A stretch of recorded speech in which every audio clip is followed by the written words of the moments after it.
स्वामी जी हुसैन ने आज छुट्टी की बात की ली है, वो जमीन की खुदाई शुरू कर रहे हैं, उसके बाद फिर जाकर हम उसमें ड्रैगन फ्रूट के पेड़ पौधे उगाएंगे और ऐसे सुंदर सुंदर ड्रैगन फ्रूट खाएंगे।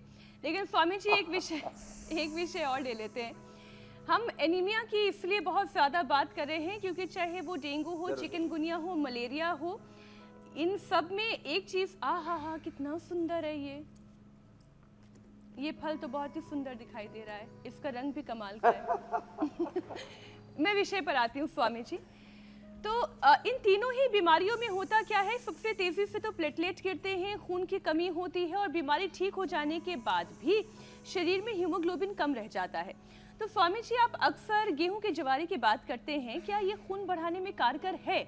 अगर है तो फिर इसका क्या तरीका होना चाहिए लेने का, और साथ साथ योगाभ्यास भी स्वामी जी ये भी आप करवा दें। एकदम कहते हैं ग्रीन हीमोग्लोबिन है, हरा व्हीट ग्रास खा करके लाल खून तैयार हो जाता है।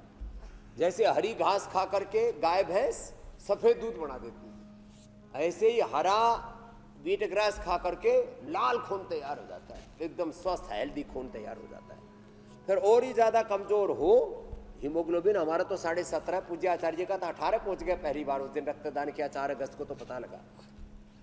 तो अनार गाजर चुकंदर तो हम बताते ही हैं, उसमें नाशपाती या एप्पल और थोड़ा ये ड्रैगन फ्रूट तो बहुत ही अच्छा है, ये हीमोग्लोबिन भी बढ़ाता है, एनर्जी भी इंस्टेंट मिलती है। लो बेटा इधर आओ हर्षवर्धन, हाँ ये इसको तो ऐसे चम्मच से ना ऐसे खाते हैं इसको, ले इधर,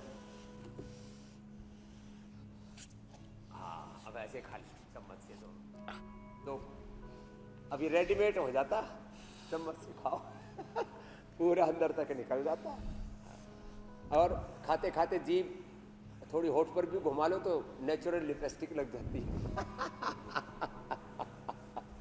बड़ा जबरदस्त है। खून के लिए हीमोग्रीट, हाँ सिरप, हीमोग्रीट वटी, और लीवर को स्वस्थ बनाने के लिए लिवोग्रीट वटी और सिरप बड़े जबरदस्त है। बाकी गन्ने के सीजन में गन्ने का जूस पी लो, आजकल तो 12 महीने गन्ने में मिल जाता है। हाँ, उत्तर भारत में अभी जून तक पूरा हो जाता है, फिर भी दूसरा गन्ना शुरू हो जाता है। वैसे यहाँ पर भी 12 महीने मिलने लग गया, पर दक्षिण भारत में भी 12 महीने मिलता है आजकल। तो गन्ने का जूस, और हाँ लीवर किडनी के फंक्शन अच्छे रखने हैं, आजकल मूली भी 12 महीने, मूली जो है बड़ी जबरदस्त है लीवर फंक्शंस के लिए, मूली से बेहतर कुछ भी नहीं, लीवर और किडनी दोनों के लिए। लो तो छोटे छोटे संशोधन कर लें, जो बीच बीच में मूली की सलाद खाते रहते हैं, बीच बीच में जो का आटा जो जबरदस्त है किडनी के लिए, हाजमे के लिए भी और ताकत के लिए भी। जो आजकल पढ़े लिखे हैं वो जई खाते हैं, जई को वो ओट्स बताते हैं, पहले हमारे यहाँ डांगरों को खिलाया करते हैं। अब उसको थोड़ा प्रोसेस करके फैंसी सा बना दिया। हाँ नहीं स्वामी जी, मैं तो सादा ही खा लेती हूँ, बस उसमें घी नमक डाल के उबाल लेती हूँ, मन किया तो थोड़े पनीर के टुकड़े डाल लिए, वैसे भी अच्छा लगता है, बड़ा सादा सादा सा। तो ऐसा नहीं डांगर ही नहीं इंसान भी खा रहे। आपको तो अच्छी अच्छी रेसिपी बनानी आती है, पाक शास्त्र में बड़े निष्णात हो, योग शास्त्र के साथ। एक प्रश्न और स्वामी जी, दिल्ली में इस सीजन में H1N1 के हजारों मामले रिपोर्ट हुए हैं और इसमें भी अचानक से तेज बुखार, सूखी खांसी और गले में खराश जैसी प्रॉब्लम होती है। सीरियस कंडीशन हो जाए तो निमोनिया और फिर सांस लेने में दिक्कतें भी आती है। तो जब डेंगू और फ्लू के शुरुआती लक्षण मिलते जुलते हैं तो लोग कैसे समझें कि क्या H1N1 है, फ्लू है, या डेंगू चिकनगुनिया ये बीमारियां हो सकती हैं? Swami ji warning science, early signs कैसे पकड़ें? तो ब्लड टेस्ट तो आजकल सब नॉर्मल करवा ही लेते हैं।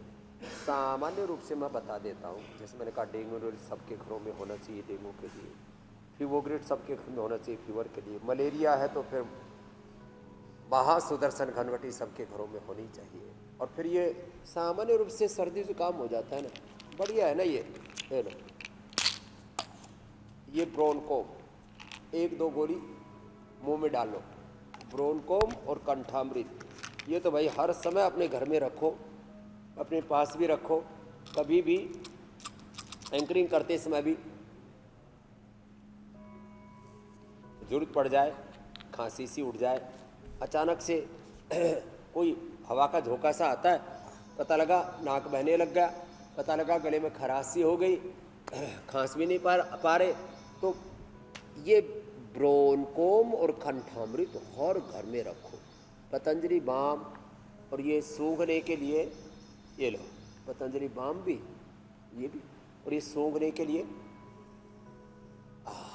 इसको तो सूंघते ही नाक खुल जाते हैं। और अणु तेल, अणु तेल तो जबरदस्त है। ये अणु तेल रखा इधर देखो, अणु तेल है, बादाम रोगन है, ज्योतिषमती भी है जिनको ज़्यादा जो जोर का कफ अंदर गहरा जमा हुआ हो, षड बिंदु तेल भी है।